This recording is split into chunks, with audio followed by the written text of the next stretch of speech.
फिर निवेदन करूंगा, कहीं जाकर मत रोइए, कहीं जाकर मत कहिए कि आपको तकलीफ क्या है। ना रिश्तेदारों से, ना नातेदारों से, ना कुटुंब से, ना कबीले से, ना अपनों से, किसी से नहीं कहना कि दुख क्या है। बस इतना करना कि किसी मंदिर में अगर पूजन करने जा रहे हो, आप जिस पाठ को कर रहे हो, जो पाठ आप करते हो, हमें ये भी नहीं कहना कि तुम शंकर का पाठ करो, हम तो ये भी नहीं कहेंगे कि शिव कवच करो, हम ये भी नहीं कहेंगे कि तुम हम बताएं वो वाला पाठ करो। तुम तो जो पाठ करते हो, तुम जो स्मरण करते हो, जो तुम मंत्र जाप करते हो, जो तुम नाम जाप करते हो, तुम्हारी मर्जी, तुम जो जपते हो, बस उस जप के समय पर कटोरी में, गिलास में, तांबे के पात्र में, पंचपात्र में जल हो और उस जल का आचमन, उस जल का सींचन दुकान पर, घर पर रोज करना प्रारंभ कर दो। आधे से ज्यादा तुम्हारी तकलीफ, आधे से ज्यादा तुम्हारा कर्जा, आधे से ज्यादा तुम्हारा दुख तो भगवान यूं ही समाप्त कर दे। यूं ही हम जल कौन सा सींचते हैं भगवान? अपनी दुकान पर पानी कौन सा छोड़ते हैं? अपने घर पर जल कौन सा सींचते हैं? जब मटके में से भर कर लिया है, कुंड में से भर कर लिया है, अपने घर में नल में से भर कर लिया है और वो पानी लाने के बाद में अपन सब दूर छीट दिया। अपन वो वाला पानी कभी नहीं छीटते जो रखा है, जो आराधना के लिए रखा है, साधना के लिए रखा है, जो भगवत स्मरण के लिए रखा है, हमने वो नहीं छीटा। हम तो भर कर लाए और छीट दिए। अरे भाई, बहुत दुख है, बहुत तकलीफ है, बहुत कष्ट है, कहीं मत भटको। जिससे तुम्हारी अच्छी पटे उसका स्मरण कर कर, उसका भजन कर कर, उसका कीर्तन कर कर, उसका नाम जाप कर कर। हम तो ये भी कहते हैं कि तुम जो भजन कर सकते हो, तुम जो स्मरण कर सकते हो, तुम्हारी चित्तवृत्ति में जो अच्छा हो तुम वो करना। हम भी बताएं तो भी मत करना। तुम्हें अच्छा लगे तो करो, नहीं लगे तो तुम जो कर रहे हो बहुत अच्छा करो, तुम उसको जप। तुम्हारा जपना, तुम्हारा स्मरण करना, तुम्हारी भक्ति का भाव प्रकट करना, बस दिल से, मन से, जो तुम्हारे मन में आ जाए भगवान को वो कह दो, भगवान से वो जाकर निवेदन कर दो, भगवान उसे स्वीकार कर दो। तो शास्त्र कहता है कि जिस दिन आपका व्रत है उस दिन एक काम जरूर करना कि भगवान का मंत्र जाप कर कर, भगवान का स्मरण कर कर, कटोरी में जल लेकर, पात्र में जो जल रखा हो, पूजन पाठ करते समय, स्मरण करते समय वो जल का पान अवश्य करें। उस जल का पान अवश्य करें, उस जल को अवश्य। क्या होता है जल का पान करने से? शिव महापुराण की कथा कहती है, चाहे आप हनुमान चालीसा पढ़ें, चाहे आप राम रक्षा स्तोत्र पढ़ें, चाहे आप देवी कवच करें, चाहे आपकी मर्जी पड़े, जो पाठ पूजन करें, बस एक निवेदन है, पूजन पाठ करते समय एक कटोरी में, तांबे के कलश में, एक गिलास में जल अपने नजदीक में जरूर रखें।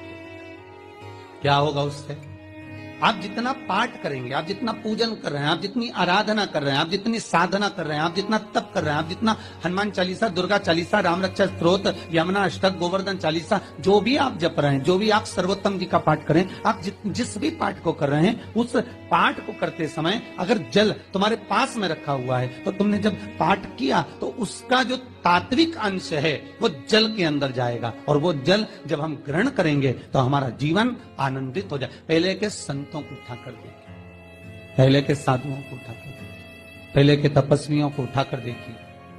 साधु सन्यासी तपस्वी जहां पर तप करते थे उनके पास में कमंडल में जल रखा रहता था, उनके कमंडल में जल होता था। उन्होंने कमंडल में से जल लिया, श्राप दे दिया, उन्होंने कमंडल में से जल लिया, आशीर्वाद दे दिया। तो कई शास्त्र, कई विद्वान कहते हैं कि उस सन्यासी का तप बल इतना प्रबल था कि उसके मुख से जो निकलता था वो हो जाता था। ध्यान देना, सन्यासी के तप बल से भी प्रबल था उसके कमंडल का जल, जिसको वो पठन करता था, तप करता था, साधना करता था, भजन करता था, कीर्तन करता था, तो जो जल उसके पास में रखा रहता था उसमें इतना पावर आ जाता था कि बस उसको छोड़ते ही वो श्राप लग जाता। किसी मंदिर में जाए, किसी देवालय में जाए, किसी तीर्थ में जाए, उस मंदिर का जल, तीर्थ, उस मंदिर का कुंड का आनंद भाव लिया जाए। भाई, भारत की भूमि पर जितने मंदिर हैं, भारत की भूमि पर जितने तीर्थ हैं, सारी नदियां, कुंड, तालाब, छोटे छोटे सरोवर, बावड़ियां, ये सब मंदिर के पास में ही क्यों बनवाए गए? ये कुंड, ये बावड़ियां, ये तालाब, ये सरोवर, ये कुएं, ये सब मंदिर के करीब में, तीर्थ के करीब में क्यों बनाए गए? उसका कारण केवल इतना है। और क्यों इतने पवित्र होते हैं? क्योंकि वहां भजन करने वाला, वहां साधना करने वाला, वहां स्मरण करने वाला, वहां कीर्तन करने वाला, वहां मंत्र जाप करने वाला, वहां नाम जाप करने वाला जब जप करता है, साधना करता है, पाठ करता है, तो उसका तेज पुंज उस जल में चला जाता है। उस जल का पावर इतना प्रबल होता है कि जीव अपने आप कल्याण हो जाता है। मात्र स्नान से, मात्र पूजन से, मात्र तर्पण से, मात्र आचमन से। शिव महापुराण तो यहां तक कहती है कि आप शंकर भगवान को जल चढ़ाएं, थोड़ा सा जल पात्र में रख लें। जहां पूजन कर रहे हैं, जब थाली से पूजन, पहले सबसे पहले तो जल ही चढ़ाओगे ना, जल चढ़ाने के बाद उस पात्र को रख लें, थोड़ा सा पानी उसमें बचा लें, 2-4 बूंद, 8 बूंद, 15 बूंद, 20 बूंद, 1 चुलो, थोड़ा सा। भगवान शिव की आराधना करी आपने, दिया बत्ती करा, पूजन करा, आराधना करी, मंत्र जाप करा, घंटी का नाद करा, और भी लोग आए, उन्होंने भी भगवान का नाम लिया।